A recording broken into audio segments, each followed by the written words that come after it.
Okay. Let us begin. We are studying Genesis chapter 12, Parshat Lech Lecha, page 45 in the Chumash.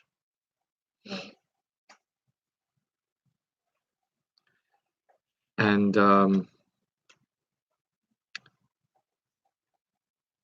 what's new?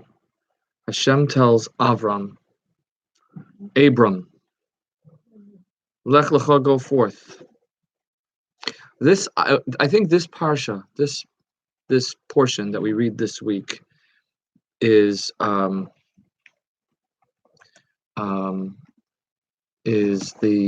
Bar Mitzvah parsha of Judaism. It's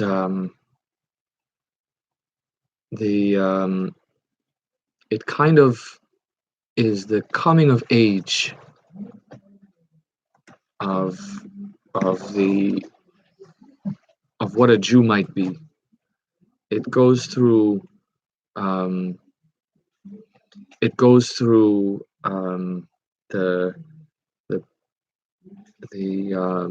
spiritual journey of Abraham, the beginning of his spiritual journey, or as we'll see, so it seems, and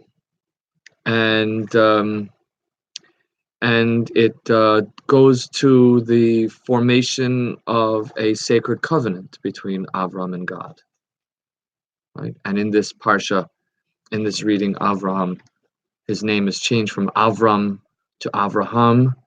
Right? So this symbolizes a kind of spiritual coming of age, a kind of reaching of maturity for the Jewish people. Indeed, the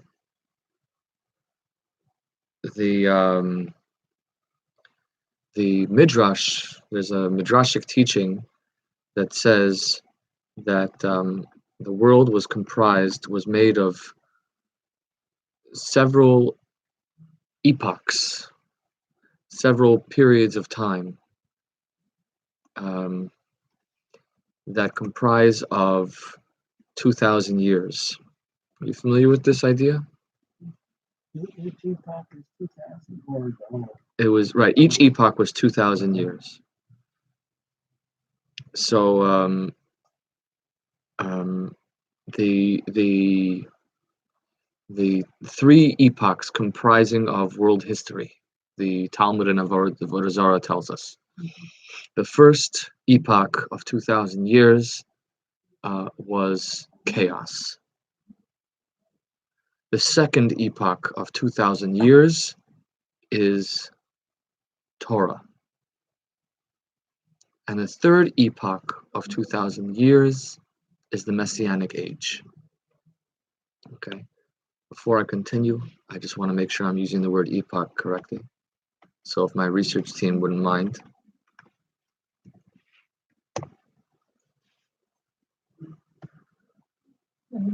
An epoch is a period of time in history marked by notable events. So it doesn't give a length, right? A division. In geology, it's a division of time that is a subdivision of a period and is itself subdivided into ages. So that works. How many years is an epoch? Meh. Okay, so in geology, they typically last 3 million years, but that's another story. We won't go into that. So the three epochs of world history: chaos, Torah, and the Messianic age. What year was Abram born in Jewish history? He was born in the year 1948.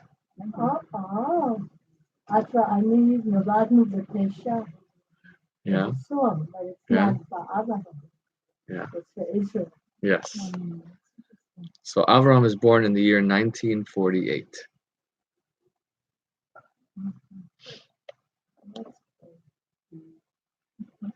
From the creation of the world. So when we're talking about these epochs, Abraham is born at the tail end of the epoch of chaos. And our Sidra opens up at the very beginning of the epoch of Torah. Right? Because Abram, this reading that we'll be reading in Shul this week, Exodus 12, God tells Abram, go forth from your land, from your birthplace, from your father's house to the land that I will show you. And I'll make you a great nation, etc., etc. And indeed, Abram did so as God spoke with him. Verse 4. So Abram went as the Lord spoke unto him, and Lot went with him. And Abram was 75 years old when he departed out of Haran. Right? So 1948 plus 75. No? Where's my mathematician? 1948 plus 75. A retired mathematician.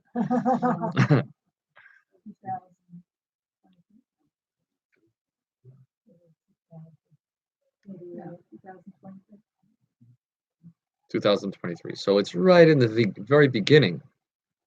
2023? That can't be. 2013. Yeah. So we'll add 2. Yeah, you got what you got? 23? Yeah, okay. Right. Yeah. All right. Okay. So it's at the very beginning of the epoch of Torah. So this journey marks the first story that we are told of Avram within the epoch of Torah. Because if you think about it, the previous story in the Torah that we're told about Avram is about his birth, right? And so it doesn't really tell us very much about him. All we hear is that he's born.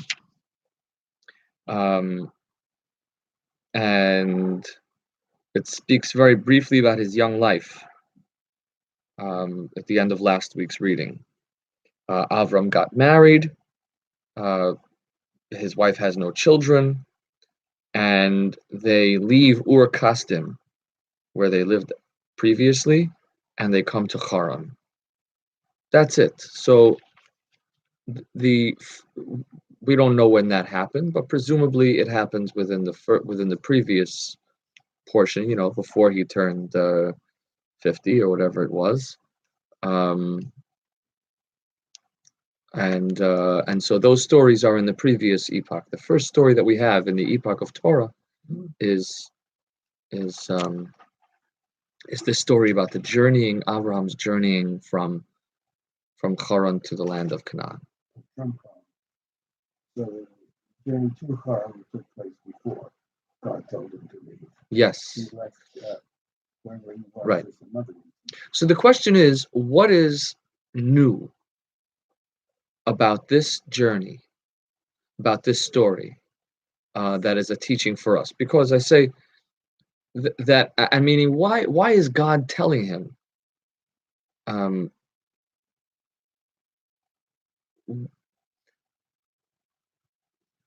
In a sense, is something new and transformative happening here? And I'll say like this. Yeah. What? Breaking the idols, becoming... That's not our story. Right? So the story of breaking the idols happens when Abram is a young man. So he's already not an idol worshiper. He's already a believer in God. He's already committed to the idea of the spiritual journey. Because he left Ur Kasdim to come to Haran with his father. So albeit it's true, his father was the one who embarked on that journey first. So what I'm saying is, what is new? What is the new test here? In this particular one, go forth, right? This is actually, it's interesting that you bring that up. Lech Lecha is the first of the 10 tests. What is new about that test that he hasn't already done? He's already journeyed forth from his familiar place. Very good. He leaves. That's an excellent point. God tells him to do it. And what is different about God telling him to do it that he didn't already do? So we know that he believes in God, right? First of all, he believes in God because we have this midrashic teaching that says that he smashed the idols as a child. we have a teaching brought in Talmud, and Maimonides brings it down that Abram was a believer. He came to belief in God by observing the world and by imagining that there must be some unifying power. Think about it. Which is the main one of the It's the one closest to the shelf. shelf? Okay. That there must be some unifying power to all of the universe. Just go on a brief digression for a moment. So Maimonides is the person who believes in logic, reasoning, figuring things out. He rather definitely than- portrays it that way. Yeah. Yeah. That Avram doesn't come to his faith in God at first through revelation. God He comes through appears to logical him, inquest. but- Right. But I would just go on a slight departure for a moment. It's the simple story is that he looked up and he saw the sun. And he said, "Well, the sun goes away, so there must be a moon. So the sun can't be God, right?" This is the famous story. He saw everyone was worshiping the sun, and he sees the sun goes away at the end of the day. So how can the sun be God, right? Then they worship the moon. Well, then the clouds cover the moon, so it can't be the moon, right? And so he says, well, there must be a ruler to this palace. This whole world is a palace. A palace doesn't happen by itself. The electricity my parents used to tell me when I left the door open in the wintertime, this house doesn't heat itself, right? It doesn't, someone pays for the heating bills. Someone generates electricity. This doesn't happen by itself. But I think there's a deeper element to it, which is that when people worship the earth god, the sun god, the fertility god, the rain god, whatever it is, they are looking at the hammer.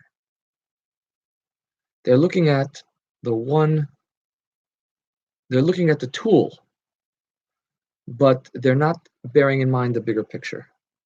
In modern science, we have a similar, I would say, a general, another notion like this, which is around genetics. So for a long time, we've known about DNA, and we've known about genetics, and we've known that certain DNA markers are associated with certain conditions and with certain characteristics. What we haven't been able to figure out until recently is why it is that some people with these markers,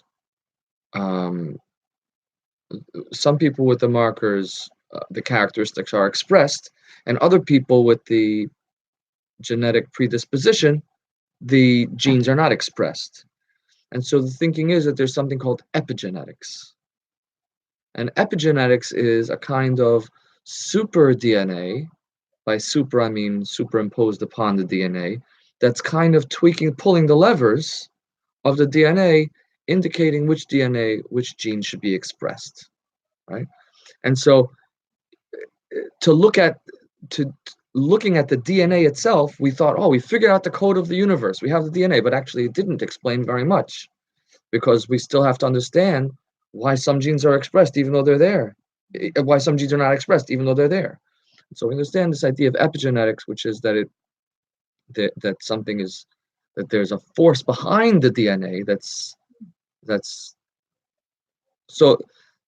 managing things. There's a conductor, so to speak, of the DNA. And so in a sense, what Avram is discovering here is that although there are natural forces, right, each natural force is a force, but he wonders, what is the epiforce that's uniting?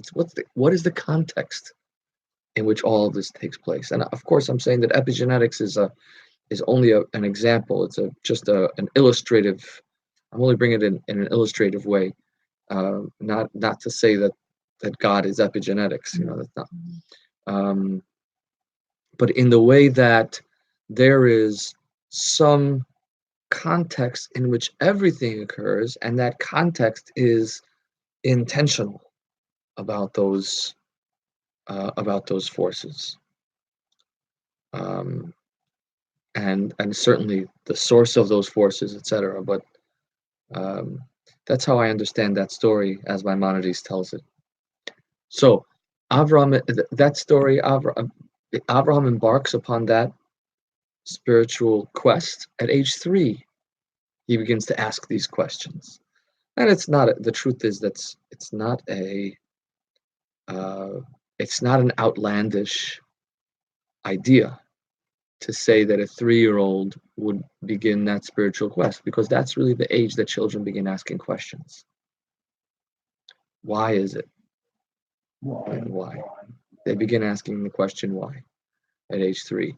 And so to say that Avraham, or at that time Abram, is starting that spiritual quest by asking, why do people worship the sun? Right? It's Why did he ask that? say more about that question. Why would he even think to ask why they're worshiping? Where does he get that? Even think, because everybody's doing it. Like, where does he get that original? Why is he the need to know that? I don't know. Yeah, I mean, I have young children, so I guess that I've kind of gotten used to the idea that children sometimes ask why. But the truth is that Most people go along with what's going on. adults do, children don't, right? The word for chokhmah, wisdom in Hebrew, chokhmah, it might be broken up into 2 words, koach ma, the ability to say what, the ability to question. Chokhmah is the chokhmah by this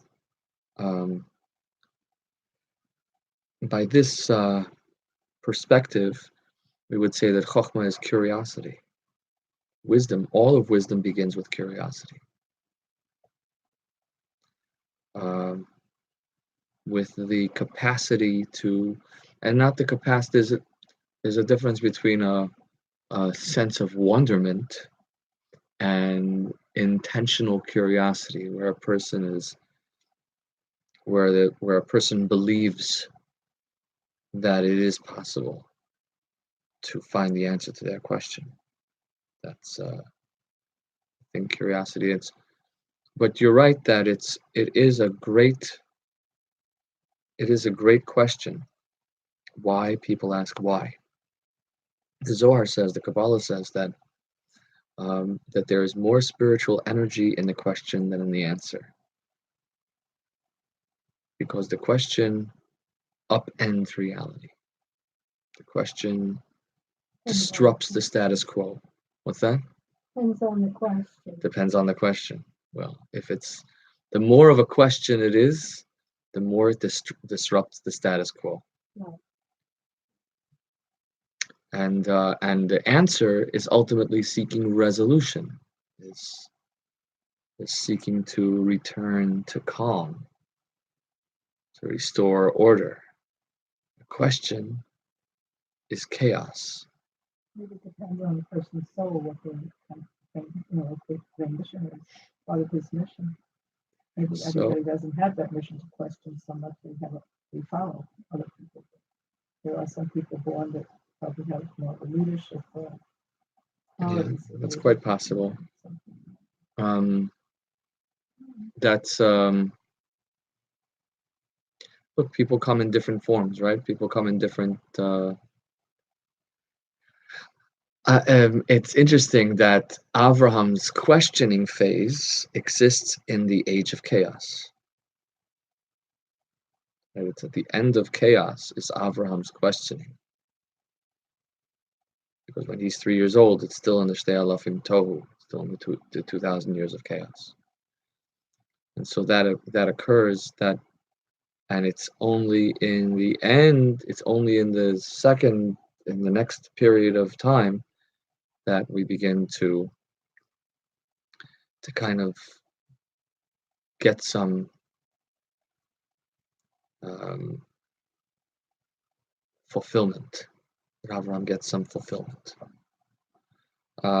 So Avram. So again, to establish to return to our question, what is special about God's commandment to Avram that is new? So Avram already believes in God, as we've established. He's already challenging the status quo and fighting for God, standing against Nimrod and idol worship. These are, of course, from Midrashic stories. He's already teaching about God. Eis hanefesh asher asu b'charon. He has a whole entourage of people with him who are on a spiritual journey with him. Right? So he's already worshiping God. He's already believing in God. Yeah. And it's when it says it's when it's final thing that people move. It can't be easy at 75 to start moving and going to a new place to avoid the contamination of the idol worship. And Yeah, I don't know. I mean, his father did it. but he didn't do it to avoid idol worship. We don't know why he did it. He obviously was, We don't know why he did it. so he still had idols. didn't Actually, no. Terach, Midrashic teaching tells us that Terach, in the end of his life, abandoned idol worship while in Haran.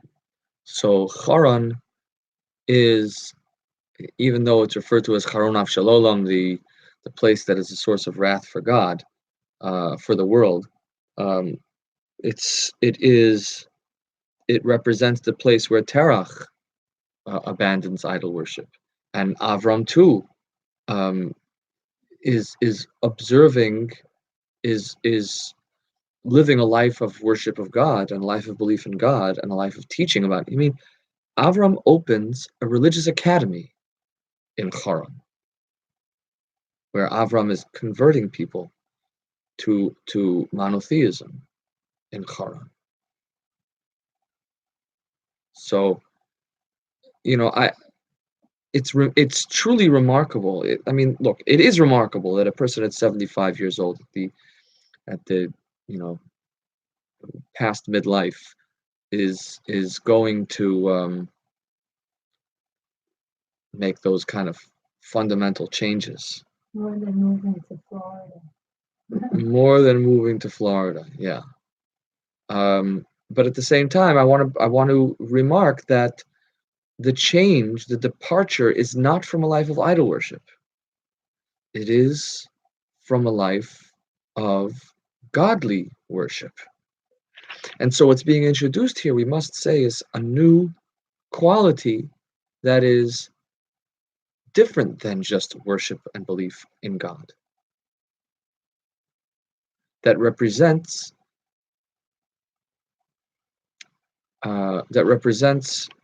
what it means to enter into the epoch of Torah.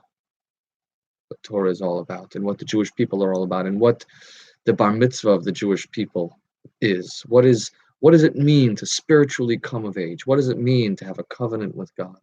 All of these things are other than faith and worship.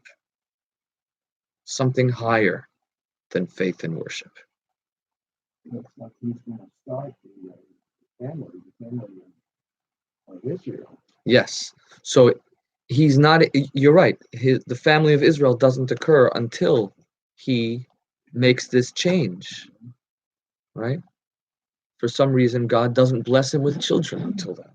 And so a number of things happen. First, and I want to say the first is the departure. But let's look at some of the subsequent occurrences. The 3 main episodes here is the circumcision of Abraham, the changing his name from Avram to Avraham. No, this is all after the journey. Yeah. We talked then about digging wells, but I think that these are the main episodes are and then the forming of the covenant, forming of the sacred covenant with God, the promise of the land of Israel. Well, it can't be called the land of Israel at that point. It'll be called the land of Canaan. Why is it not called the land of Israel? Because it's only 3 generations later, Jacob, whose second name is Israel, whose children will all be part of the land of Israel. If it was called the land of Abraham, then it would be including the children of Ishmael. If it was called the land of Isaac, then it would be including the children of Esau. It's called the land of Israel because it includes all of the children of Israel. Right? Indeed, Abraham suggests at this point, when God says, "I'm going to give you this land," he says, "Who is going to inherit me? I don't have anyone to inherit me." That's actually not what he says. "Why are you giving this to me? It is my heir is my servant Eliezer." And so God tells him, "No, it is not your servant who will inherit you. It is the son who will come from your loins." And later on, he suggests that Ishmael be the one to inherit the land. And God says, "No, you're going to have another son from Sarah called Yitzchak who will inherit the land." Yeah. That would have been a big problem in the but it didn't happen. So what happens here? So what is the fundamental difference here between being a spiritual seeker, which Abram already was, and a worshiper of God that Abram already was? What is introduced? The idea of going to the land that I will show you.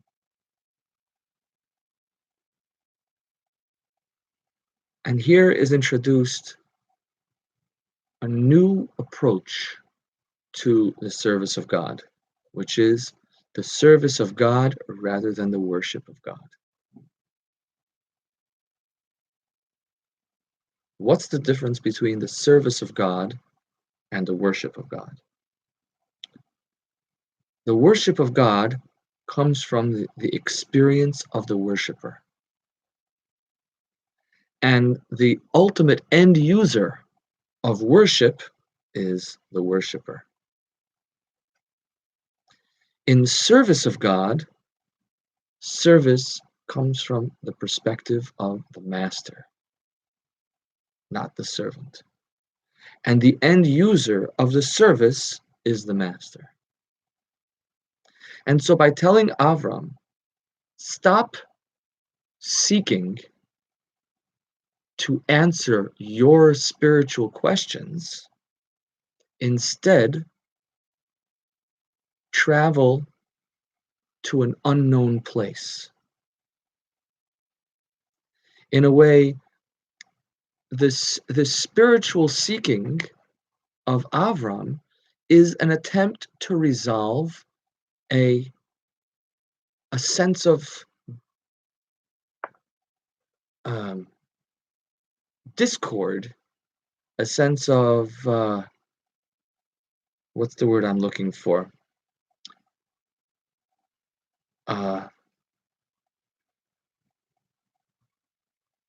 An inner dichotomy, an inner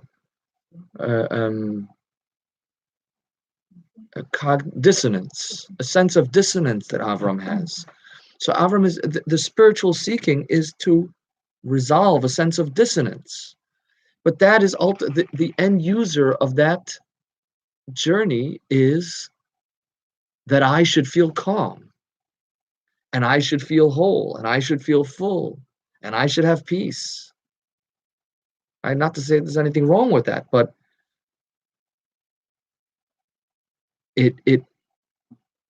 what I mentioned before about the story of the Zohar saying that there's more spiritual energy in the question than in the answer, is that in the way the answer dilutes the power of the question.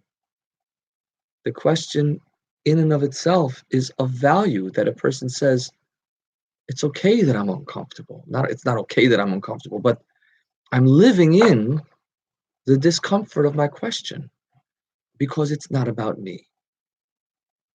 It's not about my fulfillment. And so for the first time, God tells Abram, don't seek your spiritual fulfillment, because I'm not going to tell you what the destination is. Seek to follow me. Seek to be on the path that is ordained for you by God.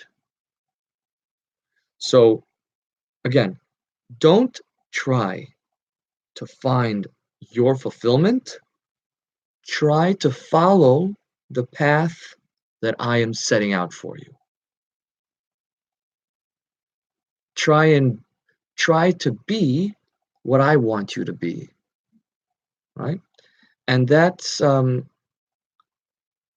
now going back to this idea that worship, not worship where the end user is the worshiper who wants to have a fulfilling and meaningful experience and have a theory of everything that makes sense. The service, the end user, I said service, the end user is God. But actually, that's not true. The end user of service is what God cares about, right? God is also, we're not serving God, we're partnering with God. So what is God's intention? So remember that we talked about the three epochs: chaos, Torah, and finally messianic redemption. And so the idea of the messianic redemption is that the entire world is elevated. And so the purpose, what God cares about is he cares about his world. And so now the job of Avram is not to achieve his own spiritual fulfillment, it's to change the world. And now everything else falls into place, because Avram is not, because now the circumcision is important, which is symbolic of making a tangible, permanent, and eternal change. Right? He's making a change that's visible, irreversible. It's also so there's a change that can't be undone on a person, right? But it's also in a way that can be passed along, meaning it's symbolic of the reproductive and continuing of teaching. So the idea that in a way the circumcision represents the person's capacity to extend beyond themselves into another human being by the procreation of creating a new generation, another person. And so this is the point at which we as people, now the truth is that we do the same with our mouth. And it's another meeting point with the universe, is our mouth, our hands, let's say. Our mouth it is the place where our mind leaves us and goes out into the world. Yeah, our ideas, we can regurgitate them within ourselves. We can recycle them and enjoy our ideas, but where we communicate them to others comes out through our mouth. But the thing is that that's not as powerful as the idea of creating another person, where that which comes out of the mouth is theory. Another person is actual. The other person is independent and has the capacity to, in a much more real and transferable way, to pass on that which they have. And what's remarkable about this is that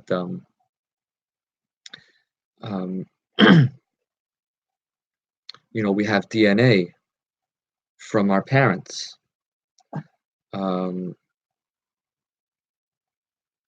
yet we also have our own experience.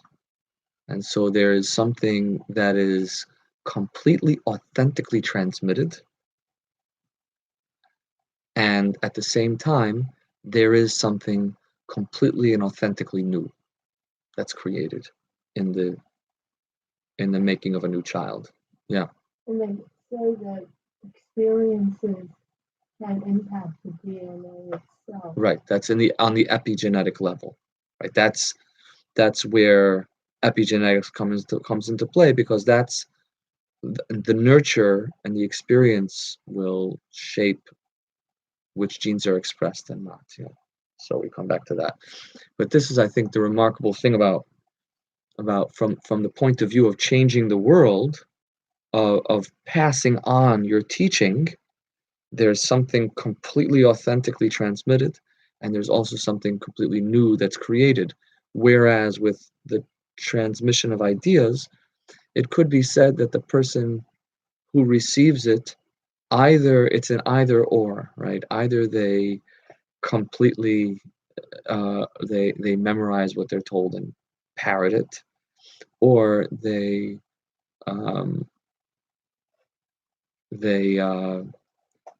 reconstitute it in their own mind. So anyway, there's some similarity between the two, but I think that that the circumcision is symbolic of making a transferable, transmittable, continuing change that is irreversible and tangible. So that's the first step. The second step is then the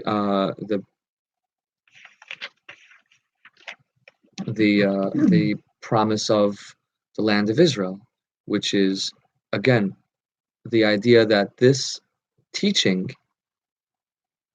can't be lived anywhere. Meaning, yes, it can be lived anywhere, but the idea is that the point is that there shall be a specific place that you're going to focus your energy on cultivating. Right? Home is not wherever I hang my hat. If home is wherever I hang my hat, then nowhere becomes a home. I can be at home anywhere if I choose to experience. Meaning, if the point is my experience, then I can decide that home is wherever I hang my hat. And then as long as I feel at home, that's fine. But if the idea is to create a place called home, if the idea is to shape a place into a home, that the place should become a home, not for me, but for eternity, then I should need to focus my energy on a specific place. So this is the difference between worship, where what I'm really serving is my own spiritual experience, and service, in which I am acting in the interests of God. And so what God wants is that the world should become redeemed. And of course that happens one person at a time. And really, this is the difference between the nefesh asher asu v'charon, the people that Abraham converts to monotheism, which we're told number in the tens, hundreds, thousands, numerous people. Various midrashic teachings about how many there were. And the one, Isaac, which we'll read about next week. Right? All of those nefesh, all of those converts, we know nothing of them. They come along with him. They did, but there's no legacy from them. So they may have had a very high spiritual experience, but there was no continuing, permanent, irreversible change made. Whereas by Avram focusing his efforts on his son, he maybe only changes one life, but the change is real, permanent, and continuing. Because in that sense, maybe Avram does a better job. You could depends what your metric is.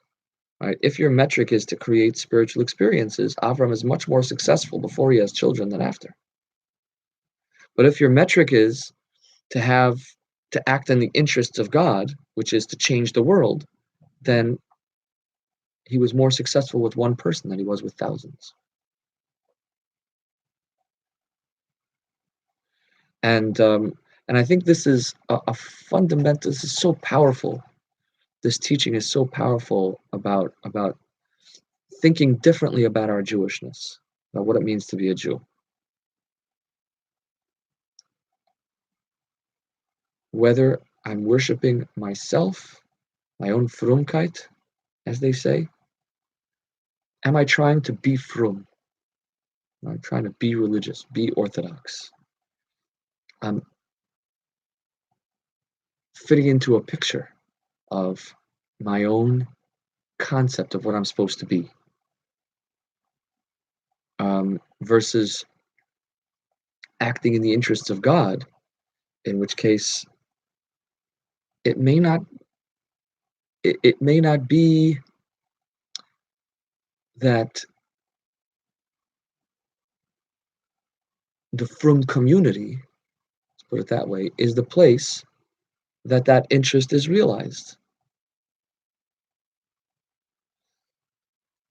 It may not be that it's, meaning I'm not saying that a person should forsake their Orthodox observance, right? From Orthodox, right? You can always tell if somebody is really Jewishly, culturally aware. If somebody's from within the community or outside the community, is how they refer to a person who's Orthodox. Right? So if somebody says, "Oh, they're very Orthodox," they're not within the community. So, "Oh, they're very frum," then they're from in the community. So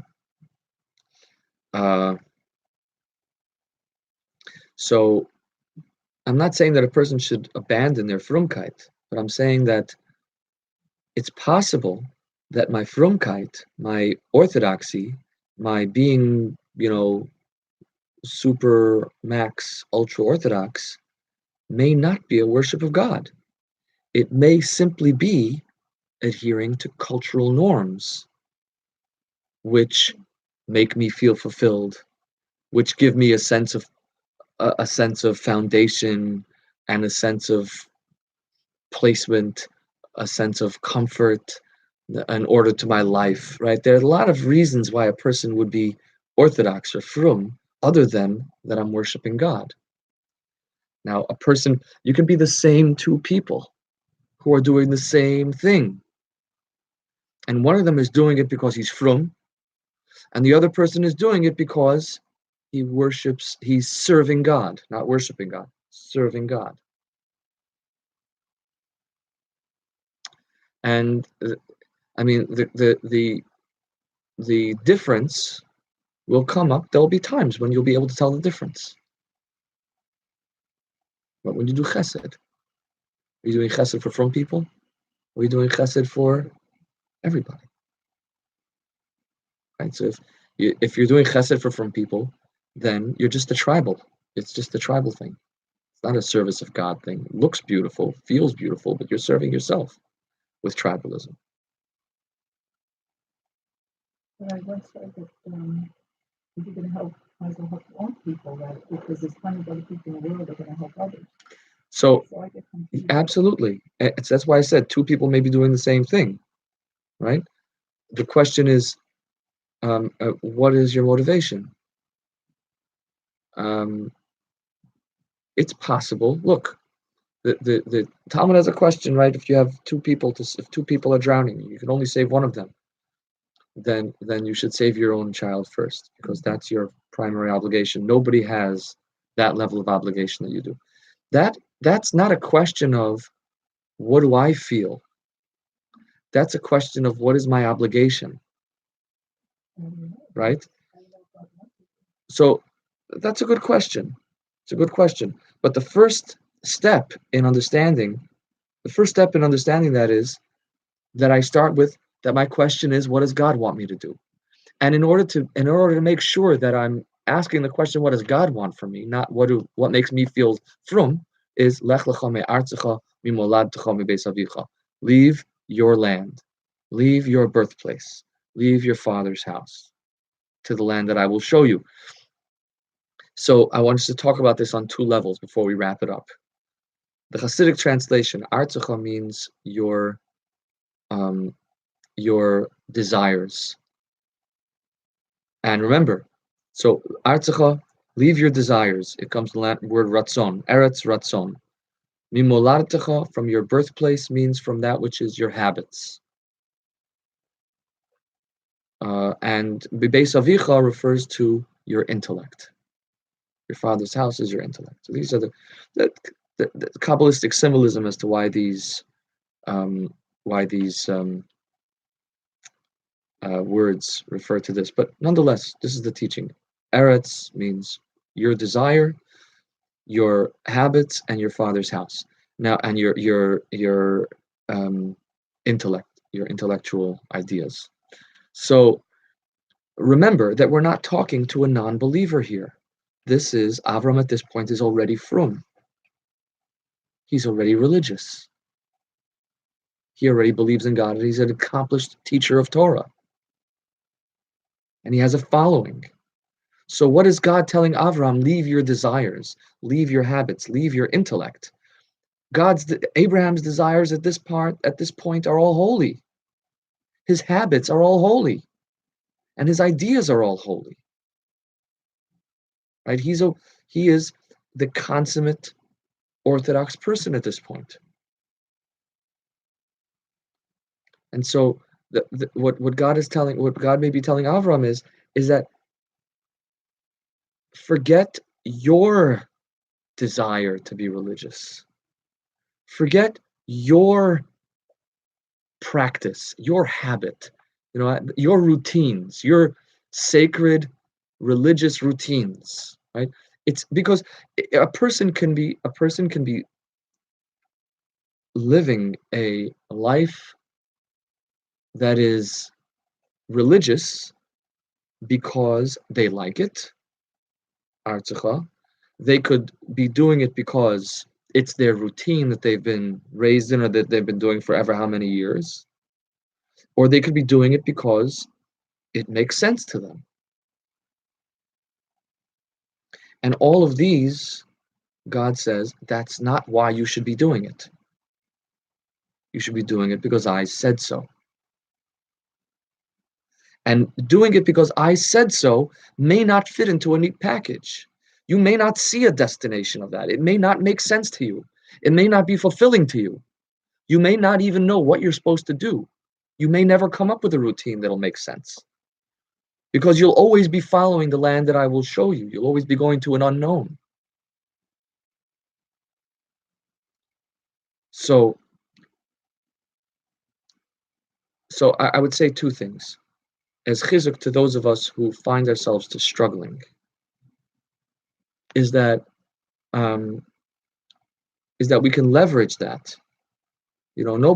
People say, oh, Rabbi, I'm not that religious. I say, you know what, I'm not that religious either. And it's true because, I'm not a robot. I'm not a machine. I'm not able to keep those routines solid. I struggle with that, right? That's something that I also have times when I don't want to do it, when I don't feel excited about it, when I'm not interested. I also have times where things don't make sense. They don't tie into a neat bow for me. So I would say, first of all, I would encourage us to leverage that as a moment of an opportunity when we can decide to be serving God rather than ourselves.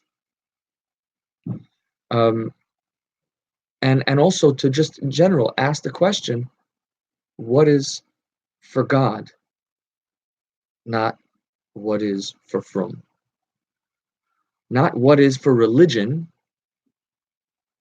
but what is for God.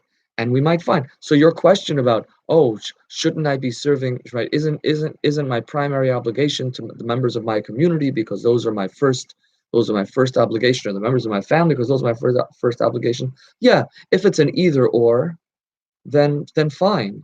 But it's usually not an either or, right? There are opportunities and moments of chesed where, or let's just use chesed for an example of acts of kindness, of generosity, where we have created these habits and these institutions around doing for our community, but it's not that we're maxing out all of our time on that, right? We may not be expected to build institutions. I'm not saying one way or another. I'm not talking about the building of institutions. I'm talking about the application of those ideals, right? Do we express those ideals? And you know what?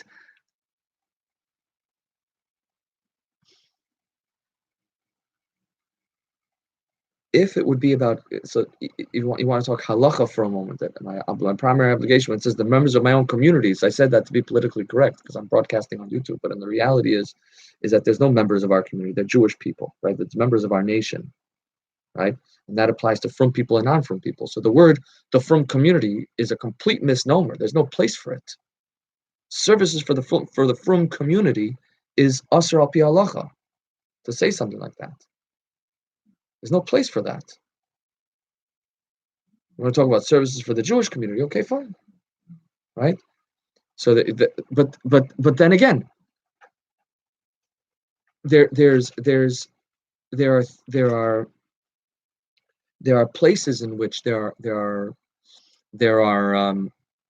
domains in which yes, I have to think about what is my competitive advantage, what is my primary, what is my primary calling, what is my primary opportunity to serve God, and that may be in the people closest to me, that may be in the people with whom I share heritage, culture, and religious obligation, right? People with whom I have shared mission, right?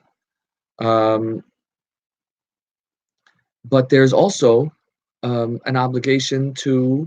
There's also a point. There is also a domain in which my accomplishment can only be realized by those furthest away from me. Making the most critical, the most tangible, and the most irreversible change. For example, the idea of Kiddush Hashem, with the idea of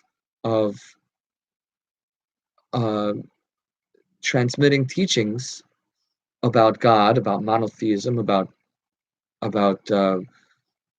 our need and our obligation to serve God, and this is a domain that's most realized by how we're going to reach those who are not Jewish at all. Right? And so, I'm ministering to people who are not Jewish. We are accomplishing, because who else is going to do that? What Gentiles are going to teach Gentiles about God?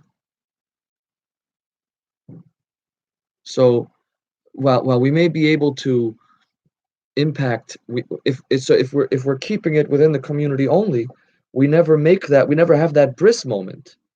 We never have that covenant moment in which we are reaching outside of ourselves to create a new person that's going to pass that on. So we have to remember that the end goal here is ultimately to change the entire world, not to build up a strong frum community, or even to build up a strong Jewish community, or even to establish a strong Jewish people. It is to change the world. And so this is the difference between worship and service. And it starts with disinterest, inability to maintain habit, and confusion. When we keep it on, even when we don't want to, even when we're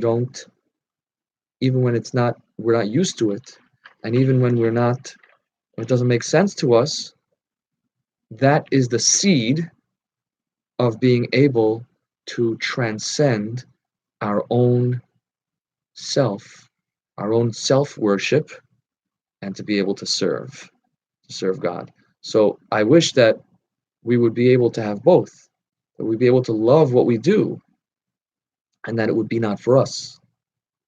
But it's a reality that we all, I would imagine, yeah, it's true. Is it a reality that we all struggle with not wanting to, not being able to maintain, and it not all making sense? Do we, yeah? It's not just me, right? Somebody, anybody, yeah? So that's a seed of something very powerful. That's the capacity to reach outside myself. That's the seed to bris. That's the seed to knowing that I'm going to be creating something real here. So, what do you say?